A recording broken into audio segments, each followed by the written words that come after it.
সকাল সকাল ভাইয়েরা কুমিল্লা থেকে এসে বাইক কিনে নিল R15 ভার্সন 3। আসসালামু আলাইকুম ভিউয়ার্স, এভরিওয়ান, কি অবস্থা, কেমন আছেন? ভাইয়েরা কুমিল্লা থেকে এসেছে এই ময়মনসিং এ বাইক টার্মিনালের কাছ থেকে এই বাইকটি নিতে। আমি মোহাম্মদ শাওন ইমতিয়াজ। এটা আমার ছোট ভাই আতিক।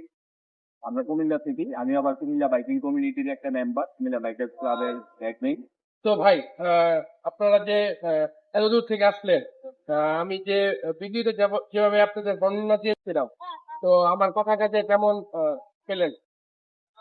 কিন্তু বাইকের সাথে আমি যা দেখছি তাই বিল করি, মানে আমার কাছে খুবই দৃষ্টি কি মনে হয়, যা দেখছি আমি তেমনটাই পাই। যারা এই বাইক কিনতে চান আমি বলবো নিলয় ভাইয়ের সাথে যোগাযোগ করতে পারেন। ওনার বাইকের কালেকশন গুলা মোটামুটি ভালো। যতটুকু রিকন্ডিশন বাইকের ভিতরে থাকা দরকার ততটুকুই যায়। পেপার টেপার তো মোটামুটি ভালোই দেখতে পারেন আপনারা। তো ভিউয়ার্স, বাইক টার্মিনালের পাশে থাকবেন। আসসালামু আলাইকুম।